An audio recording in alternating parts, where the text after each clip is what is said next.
What do you guys want to talk about? Because I'll tell you what I want to talk about. I want to talk about what's going on with McFarlane toys and the DC Multiverse line.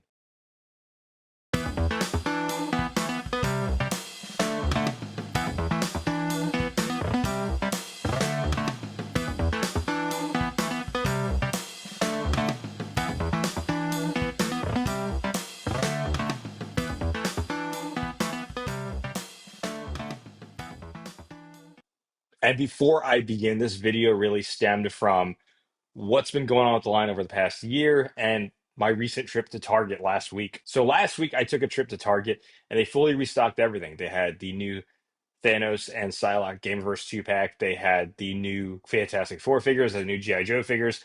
They also restocked with new collector edition figures like Kite Man and Metron. And I was kind of at a standstill, like, what should I get? Should I get the 2-pack? Should I get the Fantastic Four figures? Or should I get the new collector edition figures? And I was like, everyone ideally would like to get all of them, which would be nice. But I ultimately went with the Thanos and Psylocke 2-pack, and I'll tell you why.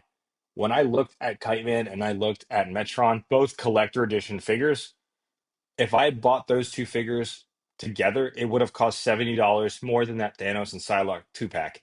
So it's kind of wild to think about.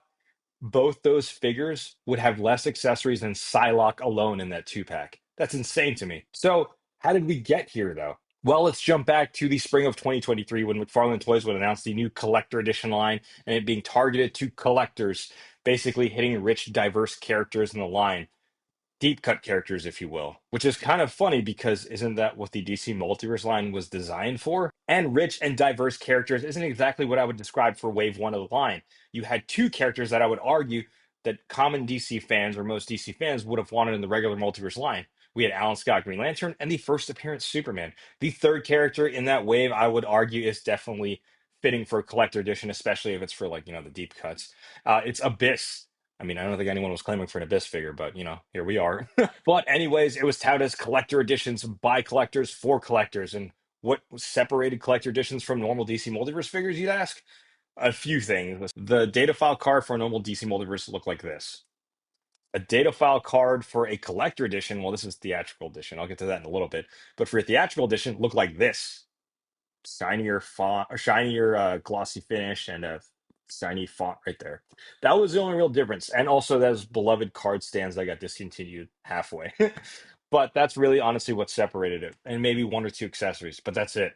It's kind of wild that that was priced at the $30 price point. So $10 more than a regular DC Multiverse figure at the time, and $5 more than a collective build figure at the time. Collectors, I think, were in agreement saying that wasn't really worth the value, and then they took the feedback, and the next couple of waves got progressively better.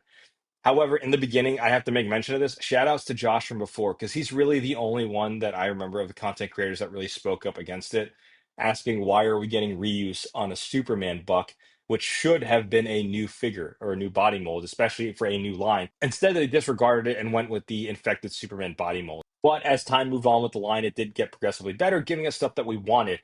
Although also to make mention, putting Wonder Woman in a collector edition line was borderline predatory, and it sucked because everyone wanted a classic Wonder Woman. I get it, it's business 101. You got to make the desired figure in a higher price point.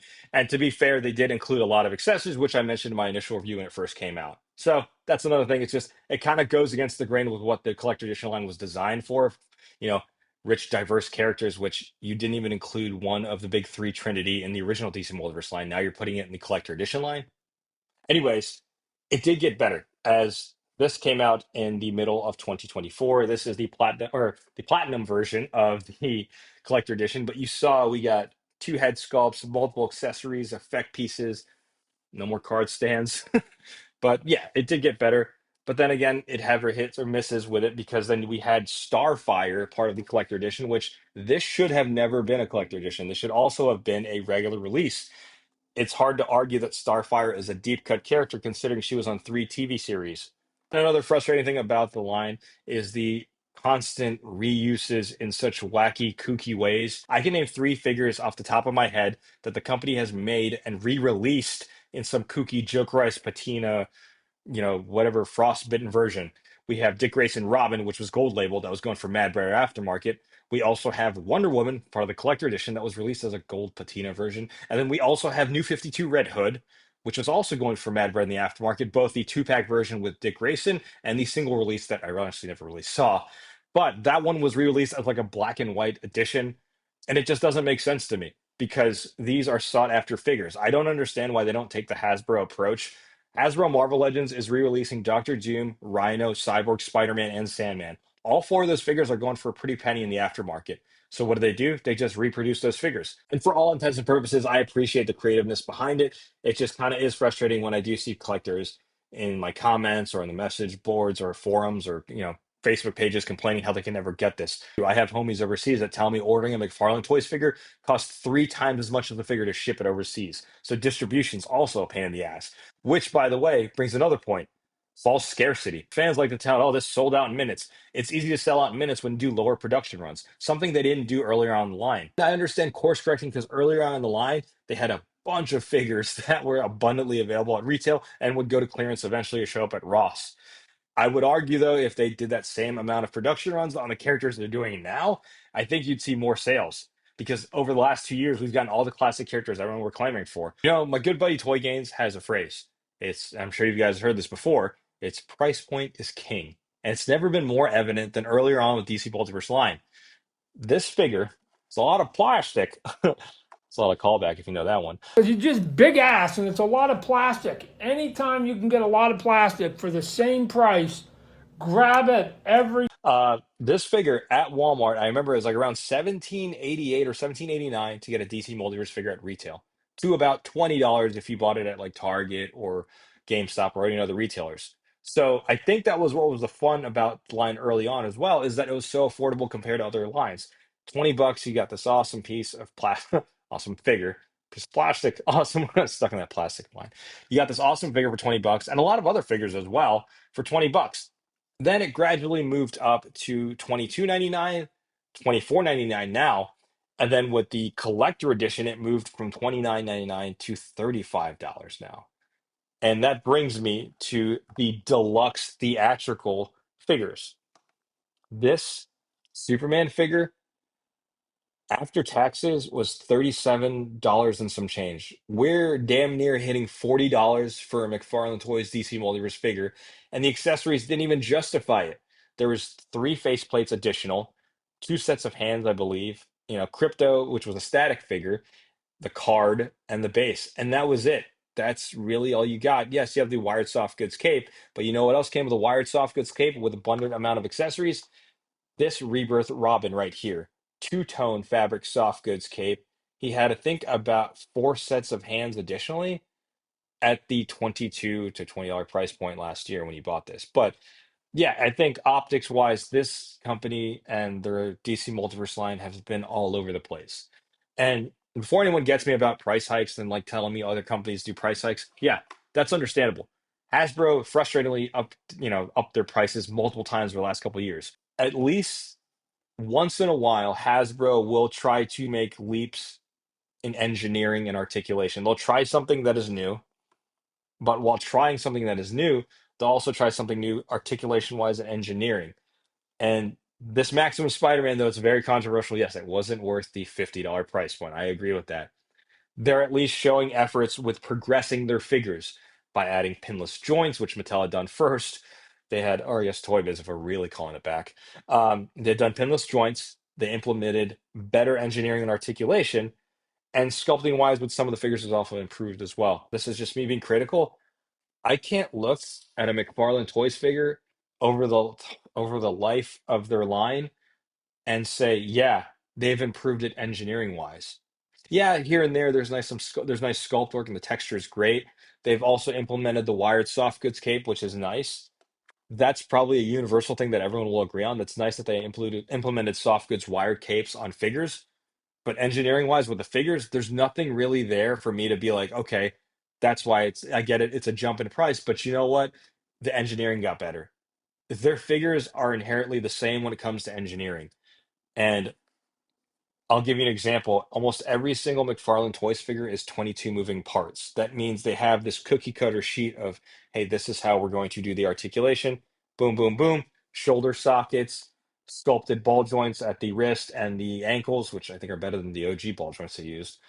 And then the soft plastic at the trunks, and that's pretty much about it. I don't ever see anything articulation wise that's improved on it. I'm not saying you can't pose the figures, but at least with Hasbro and their figures, they're at least trying new things engineering wise or aesthetically with the pinless joints that McFarlane Toys hasn't to really justify that price point. And giving us shinier new cards doesn't really justify that. The reason why I'm bringing this up too is price point is king. It's not going to be when that Zatanna figure gets released. If you guys saw the announcements at San Diego Comic Con, we're going to get it. But if you notice the fine print, it said Elite Edition. And if we look at the data and the things that have been released so far in the Elite Edition, the price point is $60. If that figure is $60, it's going to be no different than what we've seen before. It comes with another static accessory character and maybe one or two handsets and a card and a base plate. If that is $60, then good luck. Just seems kind of frustrating as a collector because in the last year of the line, you'd like to see some goodwill towards the collectors and the people that have been invested in their line.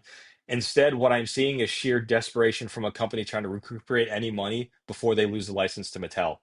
And this isn't me trying to be rude or disrespectful to the people that work there because I do have respect for some people that work there. I just think it's kind of frustrating that you see these price hikes and you never really see the justification for it. I'm not saying Marvel Legends is justified, but like I said, you see some progress with their engineering, what's going on with the line. I'm excited for that Mortal Kombat line, but I'm also kind of frustrated that it's pretty much bare bones and accessories at the $30 price point as well. And I don't want anyone to take away from this video that I'm bashing McFarlane Toys because if you look at my content in the past and my stuff on Instagram, it's very McFarlane Toys, DC Multiverse heavy because yes, I am a fan of DC and I'm a fan of what the company put out. I'm not a fan of the price hikes that they put out because the justification isn't there as optics wise. When you look at stuff they've done, it doesn't make sense to me. You would like to see some goodwill towards the collectors that are invested in the line, but what you're seeing, in my opinion, is the opposite. You're trying to gouge as much as you can before you lose the license. And ultimately, that's why I made the video. When I saw that Metron figure and I saw Kite Man, Metron came with a throne, and that's I think pretty much about it. When I look at that and say this thing's $35, you know what else came with a throne? Lex Luthor's Superman in 2021, and you know how much he was? He was about $20, and he came with a throne. How is that $15 price hike justified for that line? It's not. And I always said this in the beginning of the collector edition line. This line, I think, was to condition their purchasers and their consumers to get adjusted to a new price point, which here we are in 2025 paying $35, soon to be $60 for a Zatanna. It is frustrating because I do still like the figures, especially the last year. We've gotten all these awesome, diverse characters we wanted. We've gotten Dr. Fate, classic cyborg Superman. We've gotten Huntress, Silver Age Soup, Silver Age Hal Jordan. All these things we've wanted, we're starting to get. It just kind of sucks that this is the route they're going.